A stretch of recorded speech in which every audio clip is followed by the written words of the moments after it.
तो hello guys, मैं हूं रोहित राय और मुझे मालूम है कि आप भी पेट्रोल की बढ़ती कीमतों से परेशान होंगे। दिन पे दिन पेट्रोल की कीमत बढ़ रही है और इसी बीच एक न्यूज़ आया कि सऊदी अरेबिया ने हमें धोखा दे दिया है और अब तेल की कीमतें और ज़्यादा बढ़ेंगी। तो आज इसी टॉपिक पे बात करेंगे और पूरा टॉपिक क्लियर करेंगे। लेकिन उससे पहले अगर आपने हमारे चैनल को सब्सक्राइब नहीं किया है तो चैनल सब्सक्राइब कर ले और बेल आइकन को भी ज़रूर प्रेस करें। तो चलिए शुरू करते हैं। इस न्यूज़ पे बात करने से पहले मैं थोड़ी आपको बैक स्टोरी बताता हूँ। तो लॉकडाउन के पहले पेट्रोल और डीजल की डिमांड बहुत ज़्यादा थी और तब $63 एक बैरल क्रूड ऑयल का रेट चल रहा था और तब मुंबई में 1 लीटर पेट्रोल की प्राइस तकरीबन 80 रुपये थी। अच्छा, आपके नॉलेज के लिए बता दूं कि एक बैरल में 159 लीटर ऑयल आता है। तो जनवरी 2020 में $1 की कीमत थी 71 रुपये। तो इसके हिसाब से एक बैरल की कीमत हुई 4,500 रुपये और 1 लीटर पेट्रोल की कीमत हुई 28 रुपये और बाकी सब ऊपर टैक्स गवर्नमेंट का। तो ये हालत थी पेट्रोल की लॉकडाउन के पहले। लेकिन जब लॉकडाउन लगा तब सबको घरों से बाहर निकलने के लिए मना कर दिया गया और मार्केट में तेल की डिमांड कम हो गई।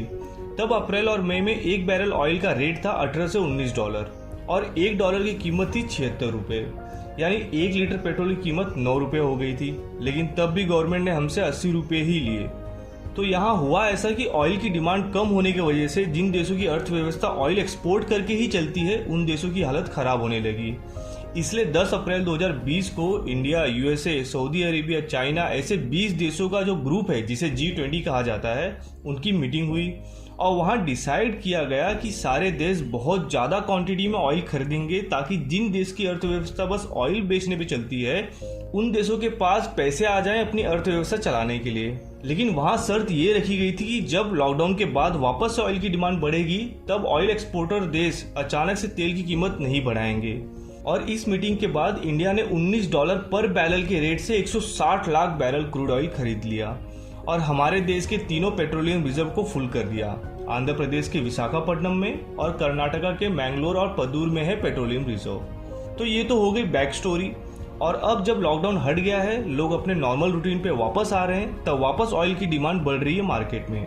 और ओपेक कंट्रीज यानी the organization of the petroleum exporting countries, यानी वो देश जो तेल बेचते हैं, तो ओपेक कंट्रीज ने ऑयल की प्रोडक्शन को कम कर दिया है और ऑयल के रेट को बढ़ाते जा रहे हैं। और इसीलिए ओपेक कंट्रीज के साथ मीटिंग हुई 4 मार्च को, जिसमें हमारे देश के ऑयल मिनिस्टर धर्मेंद्र प्रधान ने ओपेक कंट्रीज को अप्रैल में हुए मीटिंग के बारे में याद दिलाया और कहा कि इस तरह से ऑयल की प्राइस को मैनिपुलेट ना करें, क्योंकि इससे अर्थव्यवस्था को फिर से पटरी पे लाने के लिए मुसीबत हो रही है। जिसपे सऊदी अरेबिया के एनर्जी मिनिस्टर प्रिंस सलमान ने कहा कि इंडिया ने पिछले साल जो सस्ते में तेल खरीदा था हमसे, वो उसे यूज करे अभी, यानी वो ऑयल प्राइस कम नहीं करेंगे। अब एक बैरल ऑयल का रेट है $67 और उम्मीद है कि ये $70 से $75 भी हो सकता है। मतलब तब हमें 1 लीटर पेट्रोल 150 रुपये तक मिलेंगे। अब सरकार के पास 2 ऑप्शन है, या तो ऑयल को भी जीएसटी के दायरे में ले आए, क्योंकि अगर एक न्यू स्लैब बना के 100% भी जीएसटी चार्ज करेंगे तभी भी आम लोगों को 1 लीटर पेट्रोल 70 रुपये तक मिल जाएगा। लेकिन सेंट्रल और स्टेट दोनों ही गवर्नमेंट को इसमें नुकसान होगा, क्योंकि आज के टाइम पे गवर्नमेंट लगभग 260% टैक्स लगा रही है ऑयल पे। या तो दूसरा ऑप्शन है कि इंडिया वापस से ईरान से ऑयल इंपोर्ट करना स्टार्ट कर दे।